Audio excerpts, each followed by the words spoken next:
సంవత్సరాల తరబడి government job కోసం వేచి చూస్తున్నారా? కేవలం 8 నెలల్లో మీ కల నెరవేర్చుకోండి. వెంటనే కింది నంబర్స్‌కి కాల్ చేయండి.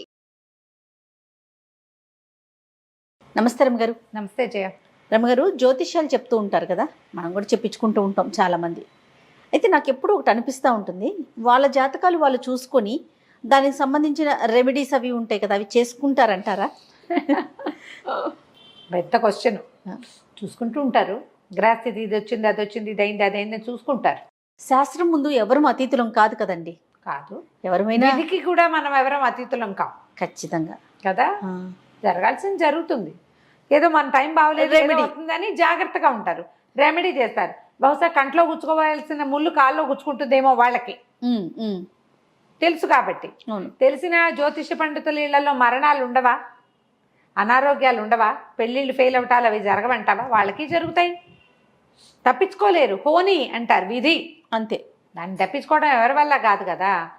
కాకపోతే చూసుకునే ఉంటారనే అనిపిస్తుంది నాకు. ఈ టైం బాగుంది, పిల్లలకి ఈ టైం బాగుంది, ఇది వివాహ సమయం, అలాంటివి చూసుకోగలుగుతారు ఎవరైనాను. దీని మీద ఒక మంచి కథ ఉంది, వాళ్ళ సరదాగా ఉంది. ఓకే. దినదిన గండ కథ పేరు. దినదిన గండం నూరేళ్ళ ఆయుష. దినదినము గండమే కొంతమందితోటి. అలాంటిది పూర్వము ఒక రాజుగారు ఉండేవారు. ఈయన పేరు ఏం చెప్పుకుందాం, ఒక రాజవర్మ అనుకుందాం. పేర్లు మర్చిపోయాయి, చాలా రోజులైన చదివి. ఈ రాజవర్మ గారు మహాకఠినుడు. ఆయనకి ఏది తోస్తే అది అయిపోవాలి, ఎలాగంటే అలాగా.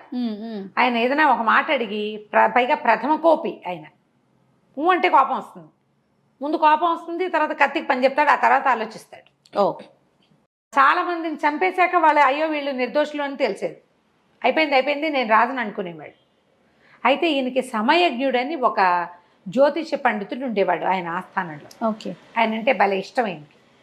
ప్రతి పనికి ఏమండి సమయజ్ఞుడు గారు ఎలా ఉంది మన పరిస్థితి అని అడిగేవాడు. ఆయన ఏదో లెక్కెట్టి బాగుంది ప్రభు చెయ్యండి అనేవాడు. చేసేసేవాడు. ఈయన చెయ్యొద్దు అంటే ఆయన కోపం వస్తుందని భయంగా ఉండేది. అది నచ్చినా నచ్చకపోయినా చేసేసుకోవాలి. కొంచెం ముందు వెనకగా చెప్పేవాడు, ఒక వారం ఆగి చేస్తే బాగుంటుంది అలాంటి చెప్పేవాడు. అయితే ఈ రాజవర్మ ఒక విచిత్రమైన ఆలోచనలు చేసేవాడు అనమాట. పక్క దేశపు రాజు ఆయనతోటి కొంచెం ఫ్రెండ్షిప్ ఉండేది, కానీ ఆ దేశాన్ని, ఆ చిన్న ఊరిని ఆక్రమించేసేయాలని ఈయన కోరిక, పక్క రాజ్యాన్ని. దానికి ఈజీ మెథడ్ ఏంటంటే, వాళ్ళతోటి ఫైటింగ్ చేయడం మన వల్ల కాదు. ఈజీ మెథడ్ ఏంటంటే, ఆయన్ని సరదాగా రమ్మని పిలిచి, నేను ఎక్కడో కలుసుకుంటాం, ఆయన బంధించేస్తాడు. రాజు దొరికిపోయాక ఇంకేముంది అని ఒక ఊహ చేశాడు. తను గెలవలేడు, గెలవడం తన వల్ల సైనిక బలం ఎక్కువ. ఓకే. పైగా వాళ్ళకి దూరదర్శి అని ఒక మంత్రి ఉన్నాడు, వాడు మహా తెలివిగలవాడు ఆయన. అతను ఉండగా ఈ రాజును జయించడం కష్టం. సైనిక బలం కూడా వాళ్ళ మీద మనకు ఒక రవ్వ తక్కువే. కానీ ఆ రాజ్యం కావాలనిపించేస్తుంది అంతే. నాకు కావాలనిపించిందంటే దానికి సమాధానం లేదు, ఇంకా నాకు కావాలంతే అంటే ఇంకేం చెప్తారు. సరే, ఒకళ్ళిద్దరికి చెప్పాడు ఈ ఐడియా. మనం ఆ పక్క రాజ్యపు రాజు సూరసేనుడిని అడవికి పిలుద్దాం, వేటకి. మృగయా వ్యసనం ఉంటుంది అందరికీ కూడా, మృగయా వినోదానికి పిలుద్దాము.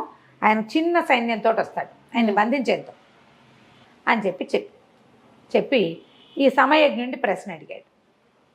ఈ సమయజ్ఞుడికి నో అంటం అలవాట్లేదు, చెయ్యండి అంటమే. సాచివేతగా చెయ్యండి ప్రభు అన్నాడు. ఈయన రెడీ అయిపోయాడు. ఉత్తరం రాశారు. ఉత్తరం రాసి ఆ దీర్ఘదర్శి ఉన్నాడుగా, దూరదర్శి ఆయన ఏమనుకున్నాడు, ఎప్పుడు దీనికి పిలవలేదే.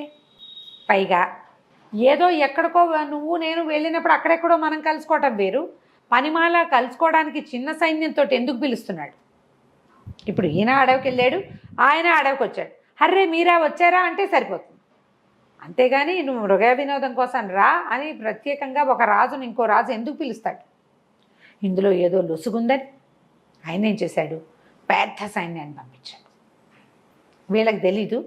వీళ్ళు ఎదురుపడి ఆయన బంధించగానే ఆ మొత్తం సైన్యం అంతా వీళ్ళ మీద పడి చిత కొట్టేశారు. కొట్టేసి ఈయన్ని కట్టేశారు.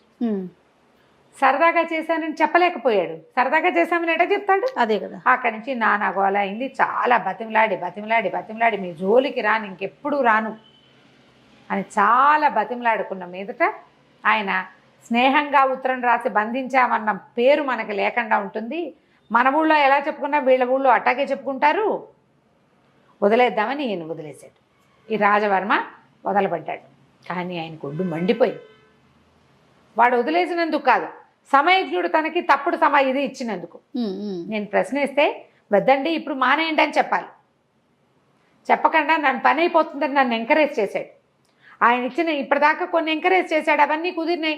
నేను నమ్మాను, నన్ను నమ్మించి పంపించాడు. వీడంతు చూడాలని ఆ పంచాంగకర్త ఉన్నాడుగా వాళ్ళ సిద్ధాంతిని రమ్మని కబురు చేశాడు. ఈ మృగయా వినోదానికి వెళ్ళిన సైనికులందరూ బిక్కమొహాలు వేసుకుని రావటం ఊళ్ళో చాలామంది చూశారు. ఒకళ్ళిద్దరు హింట్ ఇచ్చారు కూడా ఇతనికి. అక్కడ ఏదో జరిగిందని అర్థమైంది. వస్తూ వస్తూ తను పిలుచుకొచ్చిన సైనికుల్ని, ఏరా అబ్బాయి ఏమైందిరా రాజుగారు వెళ్ళిన పని అంటే, అంతా పశ్చాపుస్యమైందండి, దెబ్బలు తిని చావులో తప్పి కన్నులు ఒట్టపోయి వచ్చాం, కాస్తుంటే దొరికిపోయేవాడే అని ఒకడు చెవిలో ఊదాడు. వాడు ఎప్పుడో పూర్వాశ్రమంలో ఎంతో జ్యోతిష్యం చెప్పించుకుని బాగుపడ్డవాడు. ఆయన ఏం చేశాడు, అమ్మాయి ఇది లోపల పెట్టుకున్నాడు. ఇప్పుడు రాజు తనని ఏం చేయడానికి పిలిచాడో ఆయనకు అర్థమైంది. తెలివి జ్యోతిష పండితులకి ఉండాల్సింది ఏమిటి, సమయస్ఫూర్తి, తెలివి. అంతే, ప్లాంట్గా చెప్పాలి కదా. అక్కడి నుంచి వచ్చాడు. వచ్చిన తర్వాత ఆ రాజుగారు రా సమయజ్ఞుడు ఎలా ఉన్నావు ఏమిటి అని చెప్పి కూర్చోండి అని కూర్చోబెట్టాక, ఏమండి సమయజ్ఞుడు గారు మీరు ఎప్పుడూ నాకు జాతకం చూస్తారు, ప్రశ్నలు చెప్తారు కదా, ఏనాడైనా మీ జాతకం మీరు చూసుకున్నారండి అన్నాడు.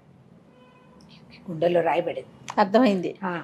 చూసుకోకేం ప్రభు, చూసుకుంటూనే ఉంటాం, మాకు తెలియనివా ఇవన్నీ అన్నాడు.